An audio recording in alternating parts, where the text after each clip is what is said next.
दोस्तों, भारतीय इतिहास के सबसे महान हिंदू राजा जिसका नाम सुनकर दुश्मन के रोंगटे खड़े हो जाते थे। तो चलिए दोस्तों, जानते हैं वो कौन कौन से राजा थे। नंबर 3, सम्राट पृथ्वीराज चौहान, जो कि पृथ्वीराज चौहान वंश के हिंदू क्षत्रिय के राजा थे। पिता के मृत्यु के बाद केवल 13 साल के उम्र में उन्होंने आजमेर के रामगढ़ के गद्दी को संभाल ली थी। बचपन से उसके अंदर योद्धा बनने के सभी गुण आ चुके थे और पृथ्वीराज चौहान इतने खतरनाक थे कि एक ही वार से बिना हथियार के ही शेर को फाड़ दिया था।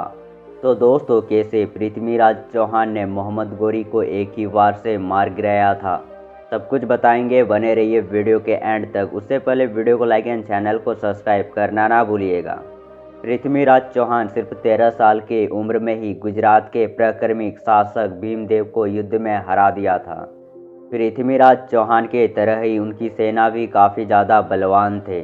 इतिहासकार के मुताबिक 300 हाथी तथा 3 लाख सैनिक पृथ्वीराज चौहान के सेना में थे और इनमें से सबसे बड़ी संख्या घुड़सवार भी शामिल थे।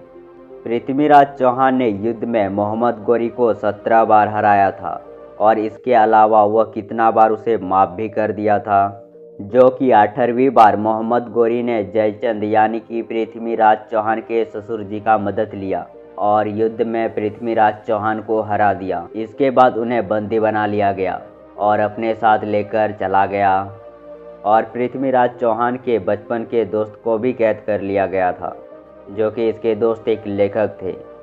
मोहम्मद गोरी इतना घटिया इंसान थे कि उसने पृथ्वीराज चौहान की आंखों को गर्म सलाखों से फड़वा दिया। पृथ्वीराज चौहान शब्दभेदी बाण चलाने में माहिर थे। ये बात किसी ने मोहम्मद गोरी को बता देते हैं। फिर मोहम्मद गोरी पृथ्वीराज चौहान को कला प्रदर्शन करने को कहते हैं और उसके अगल बगल में मोहम्मद गोरी भी रहते हैं। फिर पृथ्वीराज चौहान के दोस्त एक दोहा पढ़ता है और जैसे ही मोहम्मद गोरी शाबाश बोलते हैं, वैसे ही अपने शब्दभेदी बाण से मोहम्मद गोरी को किसी कुत्ते की तरह मार देते हैं। नंबर 2, महाराणा प्रताप सिंह, जो कि हर कोई महाराणा प्रताप का नाम बड़े ही सम्मान के साथ लिया करते हैं।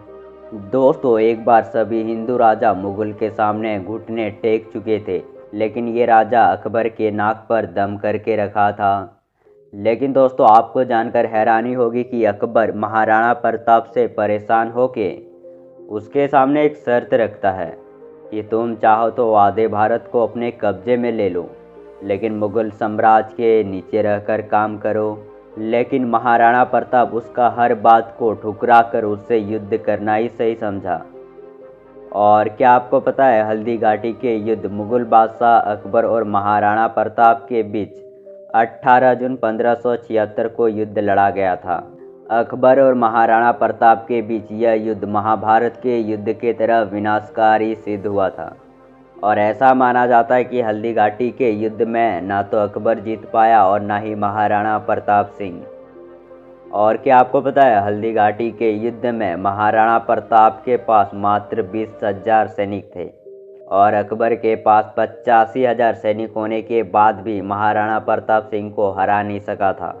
महाराणा प्रताप सिंह इतना ताकतवर थे कि एक ही वार से घोड़े सहित बहलोल खान को 2 टुकड़ों में काटकर अलग कर दिया था। इससे पता लगा सकते हैं कि महाराणा प्रताप सिंह के अंदर कितना ज़्यादा ताकत था। और क्या आपको पता है, महाराणा प्रताप ने अपने जीवन में कुल 11 शादियाँ की थी, परंतु ऐसा भी कहा जाता है कि उन्होंने ये सभी शादियाँ राजनीतिक कारणों से की थी। महाराणा प्रताप सिंह जंगलों में रहना पसंद किया, लेकिन कभी भी मुगलों के सामने घुटना टेकना पसंद नहीं किया। तो दोस्तों, महाराणा प्रताप की छोटी सी जानकारी आपको कैसी लगी, कमेंट करके ज़रूर बताना। नंबर 1, सम्राटों का सम्राट अशोक सम्राट। वह अपने पिता बिंदुसार के 100 पुत्रों में से एक थे। उनकी माता का नाम धर्मा के रूप में दिया गया है। सम्राट अशोक भारतीय इतिहास के एक ऐसे महान शासक थे जिसकी तुलना विश्व में किसी से नहीं की जा सकती है। वह भारत के मौर्य साम्राज्य के तीसरे शासक थे, जिन्होंने 269 ईसा पूर्व से 232 ईसा पूर्व तक भारत के लगभग सभी महाद्वीपों पर शासन किया था। सम्राट अशोक को उनके अद्भुत साहस, पराक्रम, निडरता के वजह से जाना जाता है।